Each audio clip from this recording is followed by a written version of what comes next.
नमस्कार। स्वागत है आप सबों का जीवन दर्शन में। मैं प्रकाश लाल आप सबों का हार्दिक अभिनंदन करता हूं। आज 29 अगस्त 2024 का दिन है। अर्धरात्रि मैं कहूँ तो दिन कहना अपने आप में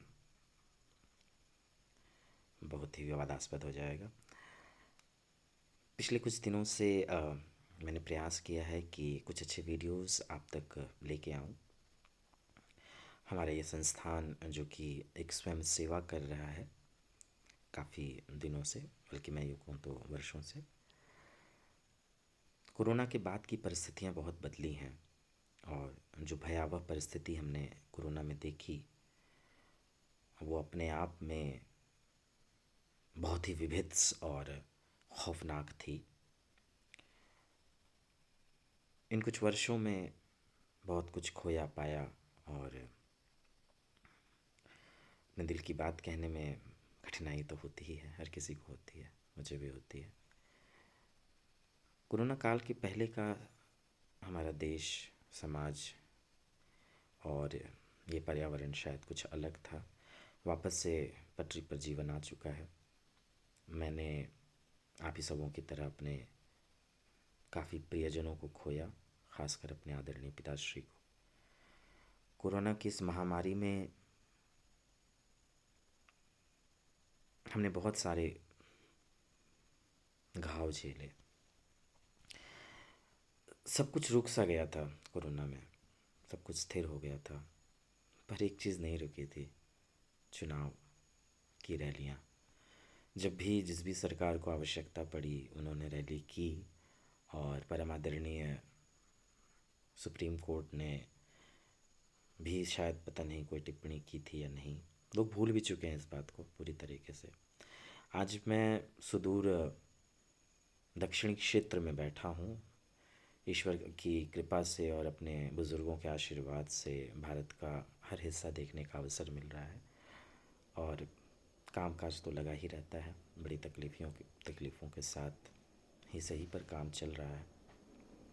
जैसा मैंने कहा कि भारत के दक्षिणी छोर से बैठकर मैं ये वीडियो बना रहा हूँ और मेरा सौभाग्य है कि पश्चिम बंगाल की धरती पर मेरा जन्म हुआ। खड़गपुर नामक छोटा सा शहर है, बड़ा प्यारा सा शहर हमारा। अभी की जो परिस्थिति है उसमें पश्चिम बंगाल अर्थात वेस्ट बंगाल में आग लगी हुई है।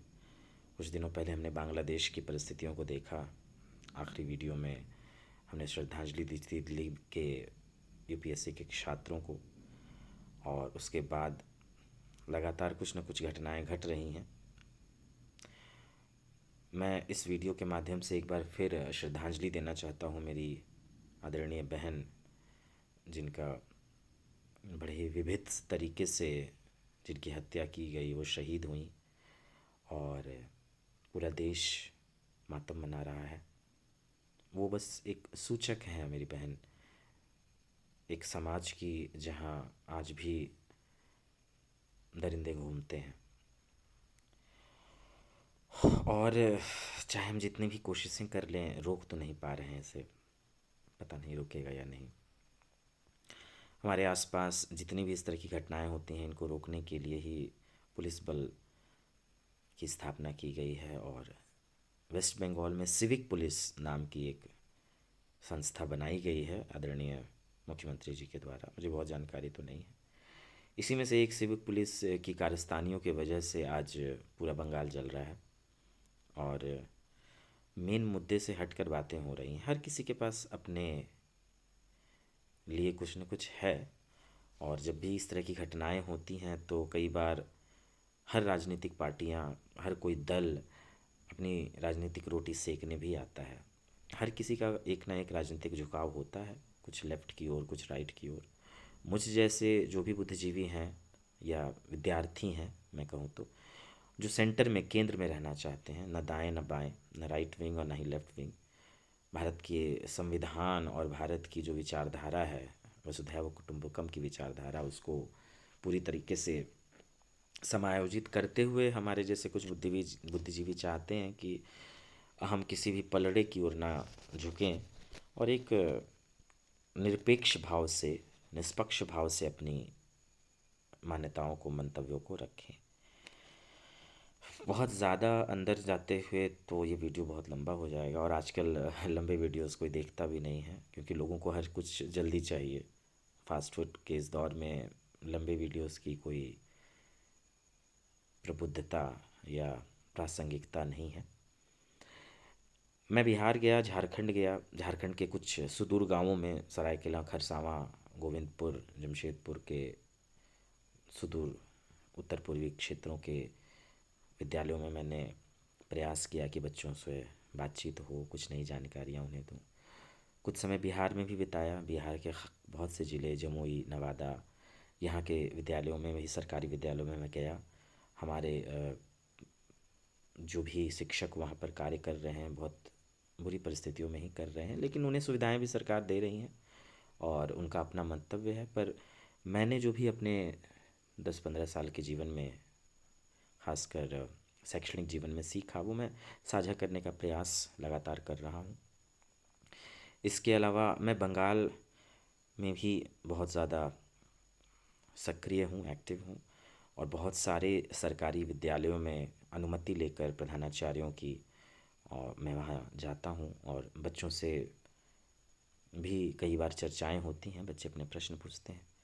अभी ही कुछ समय पहले जब मैं अपने कुछ कार्य, ऑफिशियल वर्क की वजह से मुझे छोड़ना पड़ा खड़गपुर, तो बड़ी दर्द के साथ मैं आया, क्योंकि काम भी ज़रूरी है। एक बहुत ही अच्छा विद्यालय है खड़गपुर में ही, और वहाँ पर भी आदरणीय प्रधानाध्यापिका महोदया के अनुरोध से मैंने 2 वर्कशॉप ऑर्गेनाइज़ किया, जहाँ पर बच्चों ने बहुत अच्छे अच्छे प्रश्न पूछे। हमारी ही एक बच्ची ने पूछा था कि मैथमेटिक्स उन्हें पसंद नहीं है और वो नहीं पढ़ना चाहती है मैथमेटिक्स। तो मैंने प्रयास भी किया था जवाब देने का कि अगर गणित पसंद नहीं है तो आप आर्ट्स यानी कि कला संकाय की ओर जा सकते हैं, और आपको कहीं कोई ज़्यादा परेशानी नहीं होगी। जो भी अभिभावक मेरा ये वीडियो देख रहे हैं, मेरी उनसे हाथ जोड़ के विनती है कि अपने बच्चों की कला को समझें, उनकी रुचि को समझें।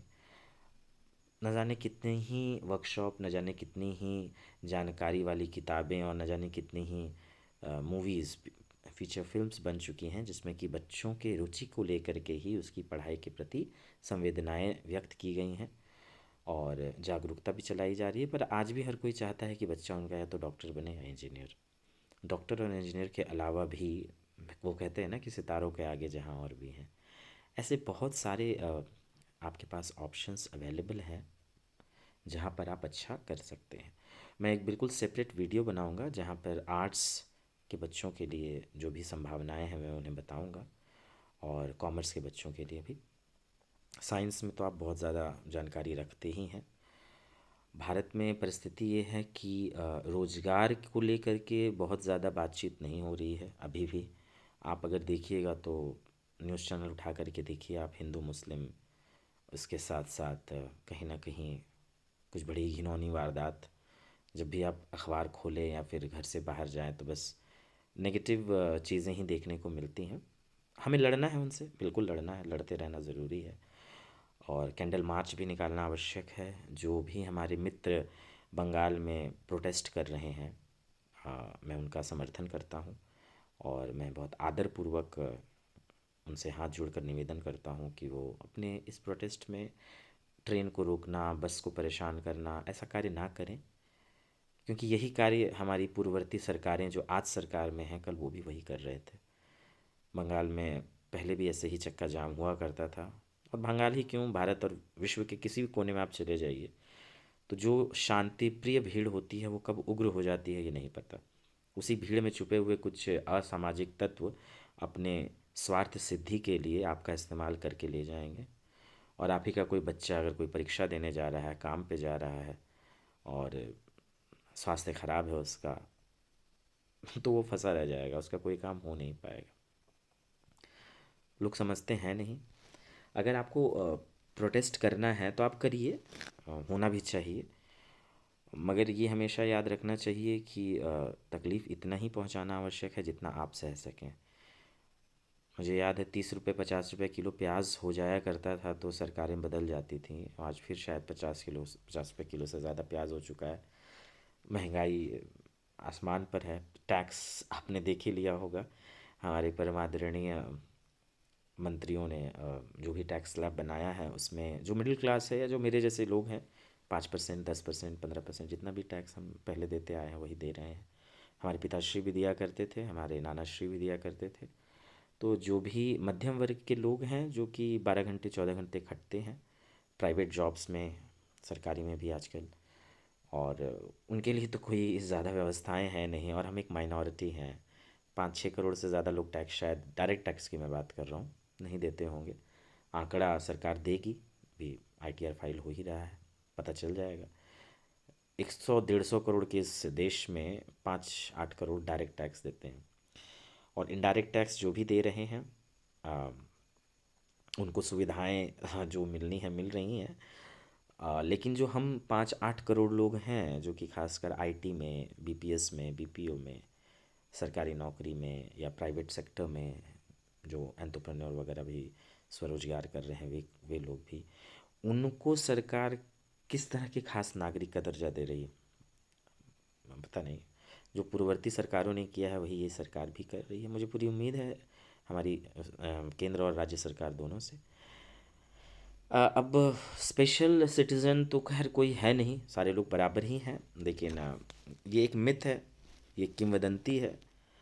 आप विशिष्ट और श्रेष्ठ तो हो ही जाते हैं अगर आपकी आय अच्छी हो, अगर आप किसी मजबूत पद पर बैठे हुए हों, तो आप विशिष्ट हो जाते हैं, क्योंकि आपकी पहुंच बहुत दूर तक होती है। और सबसे बड़े मजबूती उनके पास होती है जिनके पास एक भीड़ है, और उस भीड़ का फ़ायदा उठाकर आप अपनी कोई भी बात मनवा सकते हैं। हमेशा तो ये आसान होता नहीं है, लेकिन फिर भी। और ये जो भीड़ है, अगर इस भीड़ को आप नतमस्तक इसके सामने नहीं होंगे, तो भीड़ अपना सवाल तो पूछेगी ही। लेकिन क्या सवाल पूछने के लिए भीड़ में रहना ही आवश्यक है? क्या आप अकेले सवाल नहीं पूछ सकते हैं?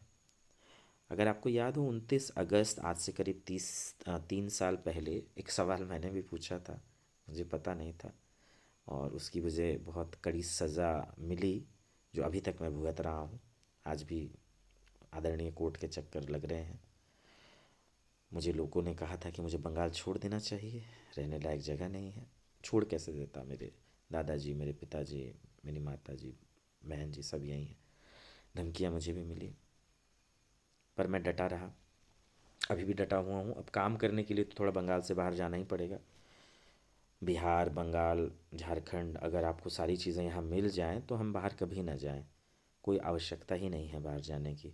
कोरोना में हुआ भी था कि छोटे शहरों में भी हम वर्क फ्रॉम होम कर रहे थे, परंतु हमारी कुछ सरकार के लोगों को और कुछ कॉरपोरेट के लोगों को ऐसा लगा कि शायद छोटे छोटे शहरों में ये जो वर्क फ्रॉम होम का कल्चर या बाकी चीज़ें हो रही हैं, कई बड़े शहर जो हैं फिर से वीरान ना हो जाएं, और बाकी फिर से सबको ऑफिस बुला लिया गया। ठीक है, देश की अर्थव्यवस्था के लिए आवश्यक भी है। तो हम अब देश की अर्थव्यवस्था में सहयोग कर रहे हैं, अपने खून पसीने की कमाई टैक्स के नाम पे, रेंट के नाम पे और ट्रैवलिंग के नाम पे लगातार दिए जा रहे हैं। अप्रेज़ल हमारा भगवान मालिक है, जो भी जैसा भी हो रहा है। और जो लोग छोटे शहरों और गांवों में रह रहे हैं, स्वरोजगार कर रहे हैं, उनकी परिस्थिति बहुत तेज़ी से जो है बेहतर होती जा रही है, और हम बेचैनियों से इस बड़े शहर में खोसे गए हैं। करीब 10 साल मैं दिल्ली में रहा, और अब दक्षिण भारत के चक्कर लगा रहा हूँ, और भी अन्य जगहों के, जगह का नाम लेना तो उचित नहीं होगा, क्योंकि पता नहीं कहाँ से कोई धमकी आ जाए। अब तो इसलिए एग्जैक्ट लोकेशन बनाना हर बार मुश्किल होता है। लेकिन मैं जहाँ पे भी हूँ और मैं जो भी देख रहा हूँ, बहुत मेहनती लोग हैं जो हमारे साथ काम करते हैं 12-12 घंटे, और बहुत कम समय लगता है प्राइवेट जॉब में आपको निकालने के लिए। अचानक से एक मेल आता है और आप बाहर हो जाते हैं, और जितने भी बिल्स होते हैं वो वहीं के वहीं रहते हैं। टैक्स भले ही हम साल के अंत तक दे देते हैं, मगर जब बेरोजगारी छाती है तो कोई भी सरकार या कोई भी संस्था बहुत कुछ नहीं कर पाती। कुछ सुविधाएं मिलती हैं हमें, लेकिन उस स्तर से नहीं। मैं वापस से जल्दी आता हूँ बंगाल की अवस्था पे। तो मैं एक बार फिर से कहूँ कि बंगाल में जो भी परिस्थिति है, हम समर्थन करते हैं, और हाथ जोड़कर निवेदन करते हैं दोनों पार्टीज़ का, जो सरकार में है राज्य सरकार और जो विपक्ष में लोग हैं, उनसे भी हाथ जोड़ के निवेदन है कि ये जो अराजकता का माहौल फैल रहा है, इससे कहीं ना कहीं एक डर व्याप्त हो रहा है। तो इस डर को नहीं बढ़ाना चाहिए। जो प्रश्न पूछे जा रहे हैं उसका जवाब देना चाहिए। आधी रात को तो किसी को फांसी नहीं दी जाएगी, और अच्छे से आदरणीय कोर्ट के द्वारा जो नियम पारित होने चाहिए या जो भी जजमेंट आता है उसके लिए धैर्य से सुनने की आवश्यकता है, और आत्ममंथन की बहुत ज़्यादा आवश्यकता है। तो आप आत्ममंथन करें, और ये भी ध्यान रखें कि जो भी कानूनी व्यवस्थाएं दी गई हैं, उन कानूनी व्यवस्थाओं का गलत बहुत ही ज़्यादा इस्तेमाल हो रहा है। 352, 356, 360, आर्टिकल 352, 356 और 360 ये अधिकार देता है आपातकाल का, राष्ट्रपति शासन। 360 तो लगा नहीं है, आर्थिक आपातकाल पता ही होगा आपको। बाकी 352, 360 लग चुका है। 52 तो शायद कई बार लगा है। अभी भी मांग हो रही है कि वेस्ट बंगाल में, यानी कि पश्चिम बंगाल में राष्ट्रपति शासन लगाया जाए। बहुत अच्छा तो नहीं होगा राष्ट्रपति शासन लगाना। जो भी राज्य सरकार आई है उनको मौका तो देना ही चाहिए कि वो ठीक से काम करें, और प्रश्न उठाना भी ज़रूरी है। मैं देख रहा हूँ कि कुछ ऐसे वकील, आदरणीय कपिल सर या सिब्बल सर जो हैं, और बाकी और भी वकील, ये आम लोगों के केसेस में पता नहीं नज़र नहीं आते हैं, और बड़े ही निर्भीक भाव से राज्य सरकार को बचा रहे हैं। बचाइए आप। और राज्य सरकारें जो पैसा दे रही हैं इन वकीलों को, ये इसका हिसाब कौन रखता है? कोई भी, केंद्र सरकार हो राज्य सरकार हो, आखिर आप ये पेमेंट कहाँ से करते हैं? और ये जो पैसा आता है हमारे आदरणीय वकील साहब को, ये टैक्सेबल होता भी है कि नहीं? हम तो आपको टैक्स दे रहे हैं, आप हिसाब भी ले रहे हैं, हम परेशान हैं, आधी रात को वीडियो बना रहे हैं, कल सुबह ड्यूटी जाना है, बच्चों के लिए तैयारी करवानी है, घर के भी सारे खर्चे देखने हैं। टैक्स का पैसा जो कटना था कट गया, आगे फिर कटेगा। तो ये जो हमारे आदरणीय वकील साहब हैं, ये टैक्स देते भी हैं कि नहीं? ऑडिट वगैरह होता है इनका? कभी आपने सवाल किया है? और भी ऐसा बहुत सा प्रोफेशन है जो कि पता नहीं टैक्स दे भी रहा है कि नहीं दे रहा है। टैक्स ऑडिट के बाद में आप बारे में आपको कहीं कोई ख़ास जानकारी मिलेगी नहीं। और ये जो हमारी राजनीतिक पार्टियां हैं, ये भी जो चंदा लेती हैं, इसका भी कोई ऑडिट नहीं है दूर दूर तक।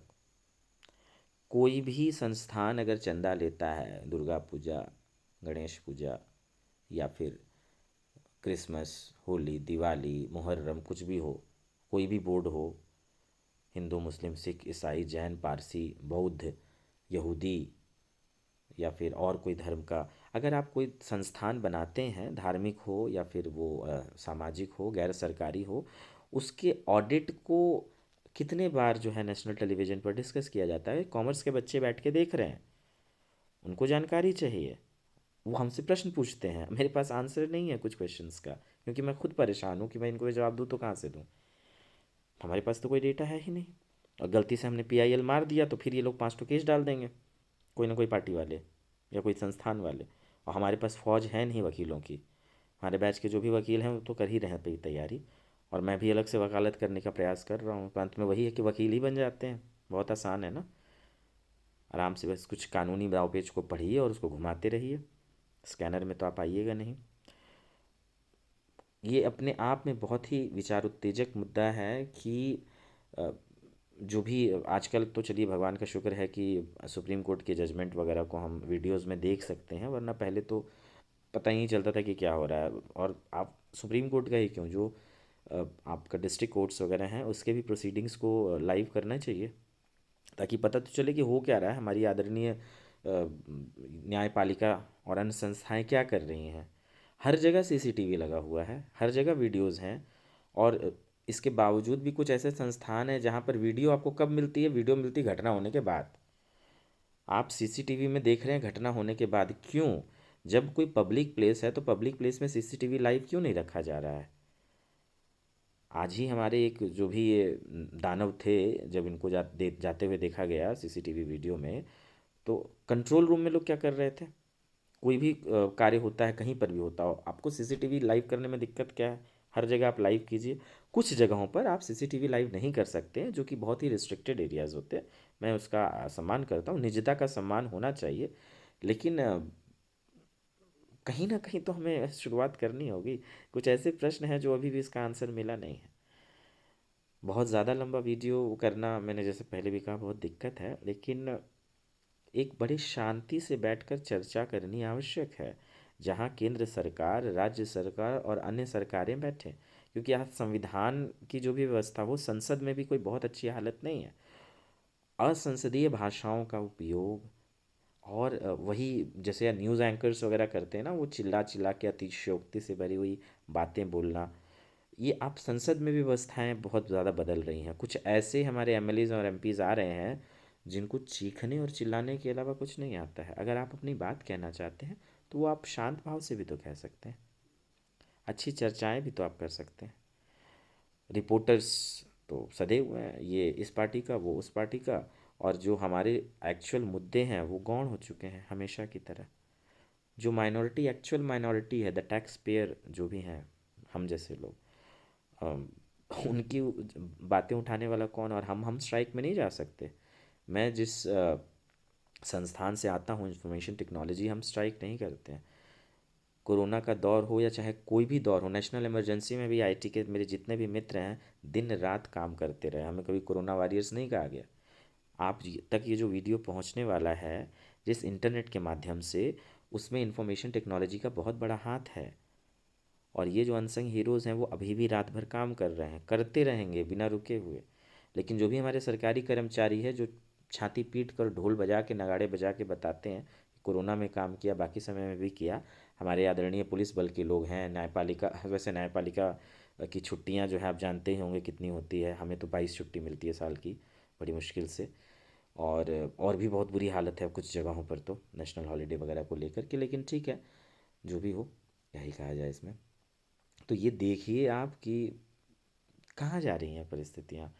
चर्चाओं का जो दौर होना चाहिए वो मिसिंग है, और जो हम माइनॉरिटी हैं, हमारी कोई आवाज़ नहीं है। जब तक हमने काम किया, जितने दिन भी काम किया, उसके प्रतिफल में हमें बस इतना ही कहा गया कि आपको कंपनी के साथ रहना है। कंपनी के स्टॉक्स ऊपर जा रहे हैं, कंपनी अरबपति से खरबपति बन रही है, और हमारी स्थिति जस की तस है। और हम इसी तरह बैंगलोर, दिल्ली, मुंबई, पुणे जैसे महानगरों में पिस रहे हैं, और कभी मौका मिल रहा है तो अमेरिका, यूके, लंदन, जर्मनी जैसे देशों में जा रहे हैं। और वहाँ पर भी जा कर के हम, ऐसा नहीं है कि बहुत ज़्यादा खुश रह पा रहे हैं, मजबूरी है, जाना है। बहुत खुशी से कोई विदेश नहीं जाना चाहता, लेकिन उस विदेशी दौरे में या फिर भारत भ्रमण में आपके घर में क्या होगा, ये एक डर लगा रहता है, हमेशा लगा रहता है। ठीक है भाई, आज एक लड़की शहीद हो गई, पर मेरी बहन क्या घर से बाहर निकल पाएगी? मैं तो यहाँ बैठा हूँ 2-4 हज़ार किलोमीटर दूर, क्या वो निकल पाएगी? मेरा वहाँ रहना बहुत ज़रूरी है। तो चाहे आप कितना भी आगे बढ़ने की कोशिश करें, रिसर्च का काम करें, जब कभी भी आप सोचेंगे कि बाहर जाएं, कुछ अच्छा करें, ये डर सताएगा कि आपको वापस दौड़ करके आना है वहीं पर, और उसी छोटे शहर में फिर सारी मुसीबतों से लड़ना है। कुछ अच्छा भी करने जाइए तो लोग आपको परेशान करते ही रहते हैं। अ, मैं फिर भी एक बार इस वीडियो को ख़त्म करने से पहले आप सबों से निवेदन करूँगा कि चर्चाएं कीजिए, बैठिए, चर्चाएं कीजिए। बहुत ज़्यादा उत्तेजित होना बहुत आवश्यक नहीं है। अगर थोड़ी सी भी समझदारी आप में है तो एक अच्छी चर्चा ज़रूरी है। और अगर अभी भी केंद्र सरकार या राज्य सरकार को लगता है कि कोई बिल ला करके चीज़ें बदलेंगी, तो मेरा मानना है जिस भी सरकार के समय में ये चीज़ें हुई हैं, उनको तत्काल प्रभाव से इस्तीफ़ा तो दे देना चाहिए, और मौका दीजिए ना नए लोगों को। ये जो भी लोग रोड पर हल्ला हंगामा कर रहे हैं, हो सकता है शायद इन्हीं के पास कुछ उपाय हो, बेहतर उपाय हो, तो बदलने दीजिए सरकारों को अगर ज़रूरत है तो। और नहीं तो जो सरकार में है उनकी भाषा संतुलित होनी चाहिए। न दिल्ली में आग लगाने की ज़रूरत है और ना ही बंगाल में। जो भी आग लगाना चाह रहा है, जवाब तो मिल ही जाएगा। और आग लगा के किसी का कोई कोई भला हुआ नहीं है। अगर आप बंगाल में आग लगाइएगा तो दिल्ली भी जलेगी, और दिल्ली में आग लगाइएगा तो बंगाल भी जलेगा। अगल बगल आग ऑलरेडी लगी हुई है, बांग्लादेश जल ही रहा है, अफगानिस्तान के हाल आपको पता है, हमारा प्रिय पड़ोसी पाकिस्तान, वहाँ पर आग ऐसे ही जो है मचल रही थी। श्रीलंका के हालात आप जानते ही हैं। इधर जेरूशलम के आसपास फ़िलिस्तीन और इसराइल की चीज़ों से आप वाकिफ़ हैं। रशिया यूक्रेन के साथ परेशान है। यूनाइटेड नेशंस जो है कान में तेल डालकर बैठा हुआ है हमेशा की तरह। बच्चे तो जानकारी लेने में उनको दही, हर व्यक्ति को 10 साल लग जाएगा। अब हर कोई यूपीएससी की तैयारी तो करेगा नहीं कि अंतर्राष्ट्रीय संस्थाओं की इतनी जानकारी उनको होगी। जिनको है उनकी बात तो सुनी नहीं जाती है। इतने अच्छे अच्छे हमारे सिविल सर्वेंट्स हैं, लेकिन जब बात आती है रोड पे उतर के बात को समझाने की तो गायब हो जाते हैं। ऑनलाइन बहुत आसान है बोलना। मैं तो जितना हो सकता है जाता हूँ, रोड्स पर भी नहीं, बच्चों के बीच जा कर के बात करता हूँ। जब प्रश्न करने का मैं प्रयास करता हूँ तो आप विश्वास रखिए, बंगाल में तो मेरे साथ हो चुका है, अन्य जगहों पर भी शायद ऐसा है, प्रश्न करने से रोका जाता है और अकेले जो प्रश्न करता है उनको ज़्यादा रोका जाता है। अभी लोगों का कहना है कि भीड़ इतनी उग्र क्यों है, इस तरह से प्रदर्शन क्यों हो रहे हैं। तो भाई कोई क्यों प्रदर्शन ना करे। अगर वो अकेला जाएगा तो आप उसको उठा करके 10 उसके ऊपर केसेस डाल दोगे, मारपीट होगी अलग, कई बार तो बॉडी मिलती भी नहीं है, ये हालात होते हैं। हर किसी को क्रांतिकारी बनने का शौक है, लेकिन क्रांति पड़ोस में होनी चाहिए। आप क्रांति कीजिएगा तो आपको ज्ञान अलग से दिया जाएगा कि नहीं, क्रांति करने की ज़रूरत नहीं है। तो फिर क्रांतिकारी अकेले चले कैसे। और जो हमारे जैसे बुद्धिजीवी वर्ग हैं, हमें किसी भीड़ में चलने का कोई शौक़ नहीं। मुझे कोई शौक़ नहीं है कि मैं एक लंबी चौड़ी भीड़ लेके आऊँ और अपनी बात को रखूँ। मुझे इसका कभी कोई शौक़ नहीं रहा। मुझे लगता है मैं अपनी बात अकेले कर सकता हूँ। अगर आदरणीय न्यायालय को या हमारे विपक्षी पार्टियों को या केंद्र सरकार को अगर सुनने का मादा है तो वो सुनेंगे मेरे इस वीडियो के माध्यम से, या फिर अगर कभी मौका मिला किसी मंच पर तो उसमें बोलते ही रहते हैं, आगे भी बोलेंगे। मेरा हाथ जोड़कर एक बार फिर से निवेदन है, शांति की अपील है कि धैर्य रखें। अभी मैं सदर्न पार्ट ऑफ इंडिया में हूँ, दक्षिण भारत में, और मैंने ऑनलाइन माध्यम में इतनी गलत गलत चीज़ें देखी हैं, पर जब मैं यहाँ आया तो चीज़ें बहुत ही शांत हैं और अच्छी हैं। हो सकता है मेरा नसीब अच्छा है कि मैं शांत समय में आया हूँ। और लेकिन बंगाल की जो भयावह स्थिति मैंने देखी थी वो और उग्र होती जा रही है, और कभी कभी मन में संशय होता है कि बंगाल में रहना भी चाहिए या नहीं। मुझे उम्मीद है पूरी तरह से मेरी धरती है, मैं छोड़ूंगा तो नहीं उसे, रहूँगा वहीं चाहे कुछ भी हालत हो जाए। लेकिन चर्चाएं करनी होंगी। अगले वीडियो में मैं प्रयास करूंगा कि इस तरह का भावुक पोस्ट ना डालूं। कुछ बच्चों के बारे में डिस्कशन करेंगे। अभी के लिए इतना ही। एक बार फिर से हाथ जोड़ करके शांति की अपील करता हूं मैं समस्त भारतवासियों की ओर से वेस्ट बंगाल में, ताकि जब तक मैं आऊँ अपने कुछ महीनों बाद, मुझे फिर से वही शांति नज़र आए जहाँ पर कुछ अच्छा शैक्षणिक कार्य किया जा सके, रोज़गार पर बात हो, और सुरक्षा पर तो बात होनी चाहिए। एक मातृ प्रधान देश है, आज भी महिलाएं बैठी होती हैं। आधी रात को मैं खड़गपुर से आता हूँ और मैंने कोई दिक्कत तो नहीं देखी ऐसी। एक दो दिक्कतें होती हैं, हर जगह होती हैं, पर उस तरह की व्यवस्थाएं बंगाल में तो नहीं होनी चाहिए इस तरह की। ये पर हो रही हैं तो ये दुखद है। और शांति बनाए रखें, प्रयास करें कि अपने आसपास के लोगों पर कोई गुमराह करने वाली बातें आप ना कहें। और हाथ जोड़कर अपील है हमारे सभी मंत्रीगणों से भी कि वो कोई ना कोई उपाय निकाल करके शांति व्यवस्था स्थापित करें। जय हिंद, जय भारत, धन्यवाद।